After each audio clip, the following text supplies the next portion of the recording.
I've created thousands of workflows, and in this video, I'm going to be giving you some of my most helpful tips and tricks to help you make sure you stay on top of your workflow creation and make sure you make the best workflows possible. Now, I'm going to be using the word rule here, and it does not mean rules in the new workflow editor, and rather these are just going to be like laws, like things that you should know so that you can do the best possible workflow.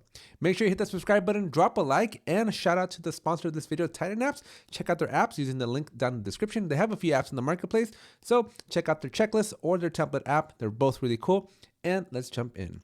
So most Jira workflow problems aren't because the tool is complicated. Yeah, Jira is complicated, and yeah, you can make it super complicated, but the problems are not going to be because of the complication of the tool, but rather they're going to happen because just as an administrator, you don't understand the rules behind workflows, right? There's certain laws and best practices that you should follow in order to make the best possible workflow. Starting off with rule number 1, statuses should represent states, not activities. Statuses are nouns. They're things that you are, not that you're doing. And so you want to be very careful. I like to reserve my states to be the noun and the transition to be the verb, the activity, the thing that you do. So you want to keep that in mind. And so too many admins are creating statuses like coding and testing and reviewing. As you can see, those are actions. Those are things that we're doing. They're not really states. Rather, you should have just your to-do, you're in progress, and you're blocked, and you're ready for review, you're done. These are going to be cleaner, they're going to be more accurate, and they're going to be easier to automate, and more importantly, they're going to be easier for Rovo to understand when you need Rovo's help in debugging and figuring out reports and everything else that we're going to cover a little bit later. But again, the key takeaway here is your statuses should be nouns, things that you are, and your transitions should be your verbs, the things that you do, the activity, the action. Rule number 2, using validators before conditions. Admins love throwing conditions everywhere. For example, if this user is in this group and in this role, then let something happen. But most of the time, what you really need is just a simple validator. But what exactly is the difference between the validator and the condition? Well, the conditions control who can see or perform the action. The validator is going to ensure that the right data exists before the transition happens.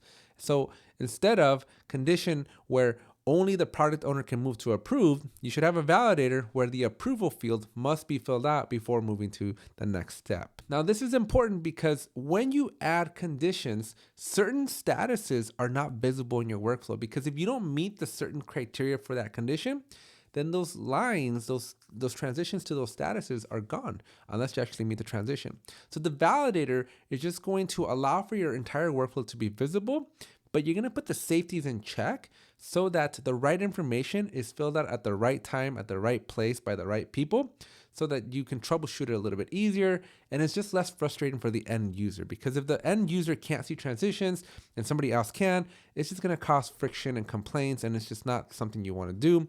And so it's just a better practice to do validators up front than conditions after, because it's just going to make for a better user experience. Rule number 3, post functions are very, very powerful, but they're also very, very dangerous. The most common one, which is actually going to bleed into our tip number 4, so we're going to leave that for just a second, but things like setting your resolution, updating the assignee, triggering automations, re-indexing issues, firing off events and notifications, like those can be very easy to get very excited and like just create too many of them, right? And so you want to be very careful, because again, the more post functions you add, the more behavior alterations you're going to do to the behavior of the work as it moves throughout your workflow. And sometimes this can cause a lot of confusion. It can cause some unintended consequences. It can cause unintended behavior that you might just not remember that you have a post function that you put in this one transition that only happens this once in a blue moon. And then you're over here just looking at logs and trying to figure out, is it an automation rule? Like, what the heck's going on? It just creates all kinds of problems. So you want to use your post functions very responsibly. You want to make sure that you don't over logic this thing. You don't over complicate it. Like, you want to do good stuff, and you want to do post functions that make sense. But the most important one, and this is going to bleed into our tip number 4, and that is going to be never leave the resolution for done empty. This is a huge mistake that I see a lot of teams make, where you add a done status, or maybe you add a different type of done status like canceled or withdrawn or abandoned or something like that. and you forget to add the post function to auto resolve the work. This is very common even with just a simple done status. Maybe you use completed, or maybe you use published or push to production or something, right? Whatever your done status is, you don't go back in and set the post function to set the resolution. And this is very, very important that you understand how this works, because fundamentally, if Jira does not have a post function for setting the resolution, then bad things happen in Jira. Jira doesn't actually know that the work is complete. But where you want to be very, very, very careful, okay? This is very, very important, folks.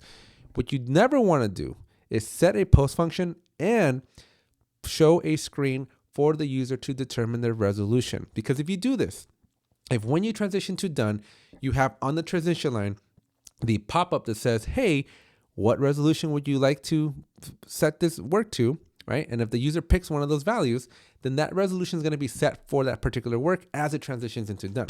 Awesome. Except if you also have the post function that says set this to done, it's a post function, folks. It's post. It's after the transition, right? We have transitioned in, some activity has happened, and now we're going to take an action and do some function on that thing after we've entered the transition. And so this is very, very critical. Where a lot of people get tripped up here is they'll set that resolution during that pop-up. This happens before the transition, or I should say in transit, right? It's doing it right as it's transitioning over. But the post function is going to wait for that transition to take effect. It's going to set that resolution that the user selected, and then it's going to apply that post function, and it's going to override whatever the user put. And this is a very, very, very tricky one to find. So make sure you are doing this correctly. So you either are using the post function to auto set those resolutions, or you're prompting the user using the resolution and making sure that that's required. Hey, I wanted to interrupt this video to ask you a very important question. How many times have you created a subtask? Yeah, I thought so. Many of us are guilty of creating subtasks, even though our intention is not to create a subtask, but unfortunately it's the only thing that's available inside of Jira. But what if there was a better way? Well, I've been using Smart Checklist by Titan Apps, and you can get a free trial using the link in the description. And this app essentially allows us to create checklists that are true checklists, right? Not just a subtask that behaves like a checklist, but rather a true checklist that we can use, we can templatize it, we can reuse it whenever we want. And it just helps us with our entire processes. And it's just such a better solution than using subtasks as your checklist. So check out the link in the description down below and start your free trial to Smart Checklist by Titan Apps. You are going to love being able to create checklists instead of having to use subtasks. And then finally, design your workflow for reporting, not control. I see it so many times where we have just all these extra statuses to control the behavior of the user. This is not good. You don't want to stop users from doing the wrong thing. You want to ask yourself, is this status going to help Rovo? Is this status going to help an executive ask a very important question like, are we blocked? Are we, what are the problems are? What are the risks are? What's in development, right? Things that the stakeholders are really going to ask, and knowing that they're going to ask Rovo, right? Knowing that they're going to be in Rovo chat, and Rovo chat needs very simple, very primitive, very clear statuses, right? Your coding waiting is not going to help Rovo, right? Your coding in review is not going to help Rovo, but your code review status, that's going to help Rovo, because a developer or a stakeholder is going to ask what code is waiting for review, right? And so again, the more clear your things are, the more in alignment you are with the English of how a normal person is going to ask for reports, then the better results they're going to get and the less frustrated they're going to be with Jira. So in closing, if you remember nothing else from this video, remember this: workflows aren't about clicking buttons. They're about creating clarity, consistency, and trustworthy data. If this has helped, make sure you hit that subscribe button, drop a like, and shout out to that sponsor of this video. There's a link down in the description down below where you can start your free trial to Smart Checklists or Smart Templates by Titan Apps. So give them some love, check them out, and I'll see you in the next one.